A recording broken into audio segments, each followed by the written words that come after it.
कभी अगर आपको जीवन की स्थितियों पर रोना आए तो एक बार श्री कृष्ण की जीवनी पर नजर जरूर डाल लें। रोना बंद कर देंगे आप। श्री कृष्ण ने एक जेल में जन्म लिया था और जन्म लेने के तुरंत बाद ही उन्हें रात में ही उफनती यमुना पार कर गोकुल ले जाया गया। तीसरे दिन ही राक्षसनी पूतना उन्हें मारने आ पहुंची और यहाँ से जो संघर्ष का सिलसिला शुरू हुआ वह देह त्यागने तक बना रहा। भगवान श्री कृष्ण का जीवन कहता है, आप कोई भी हो, संसार में आए हैं तो जब तक जीवन है आपको संघर्ष करना ही होगा। वे चाहे श्री कृष्ण हो या पुरुषोत्तम श्री राम, मानव अवतार लेकर परमात्मा भी सांसारिक चुनौतियों से बच नहीं पाए, लेकिन श्री कृष्ण ने कभी किसी बात की शिकायत नहीं की। हर परिस्थिति को जिया और जीता। श्री कृष्ण कहते हैं, परिस्थितियों से भागो मत, उसके सामने डटकर खड़े हो जाओ, क्योंकि कर्म करना ही मानव जीवन का पहला कर्तव्य है। हम कर्मों से ही मुश्किलों को जीत सकते हैं। श्री कृष्ण ने अपनी शिक्षा मध्य प्रदेश के उज्जैन में सांदीपनी ऋषि के आश्रम में रहकर पूरी की थी। कहा जाता है कि 64 दिन में उन्होंने 64 कलाओं का ज्ञान हासिल कर लिया था।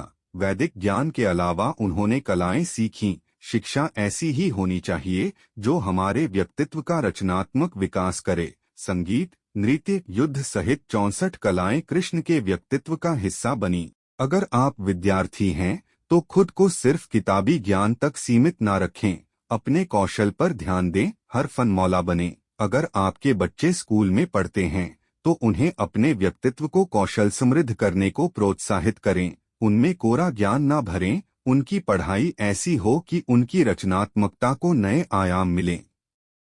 कृष्ण ने जीवन भर कभी उन लोगों का साथ नहीं छोड़ा जिनको मन से अपना माना। अर्जुन हो, सुदामा या फिर उद्धव, श्री कृष्ण ने जिसे अपना मान लिया उसका साथ जीवन भर दिया। रिश्तों के लिए उन्होंने कई लड़ाइयां लड़ी और रिश्तों से ही कई लड़ाइयां जीती। उनके जीवन का सीधा संदेश है, सांसारिक इंसान की सबसे बड़ी धरोहर रिश्ते ही हैं।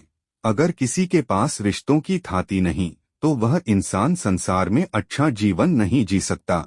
इसलिए रिश्तों को दिल से जिएं और उन्हें प्रेम से भरपूर बनाए रखें।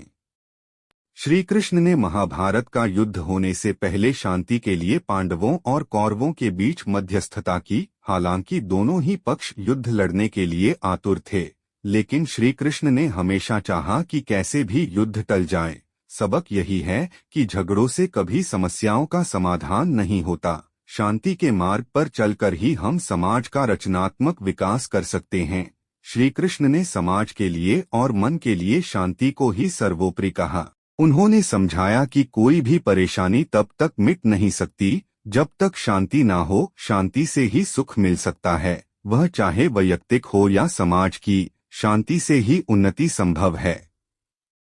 महाभारत की कहानी में जुए की घटना के बाद पांडवों को वनवास हो गया। तब श्री कृष्ण ने दूरदृष्टि दिखाते हुए अर्जुन को समझाया कि यह समय जाया करने के लिए नहीं बल्कि भविष्य के लिए तैयारी करने का है। उन्होंने सबको महादेव शिव, देवराज इंद्र और देवी दुर्गा की तपस्या करने के लिए कहा। श्री कृष्ण जानते थे कि दुर्योधन को कितना भी समझाया जाए वह पांडवों को कभी उनका राज्य नहीं लौटाएगा। तब अपना हक पाने के लिए शक्ति और सामर्थ्य की जरूरत होगी। कर्ण के कुंडल कवच पांडवों की जीत में आड़े आएंगे, यह भी वे जानते थे। उन्होंने हर चीज पर बहुत दूरगामी सोच रखी, कोई भी फैसला तात्कालिक आवेश में नहीं लिया। हर चीज के लिए आने वाली पीढ़ियों तक का सोचा। यही सोच राष्ट्र और समाज का निर्माण करती है।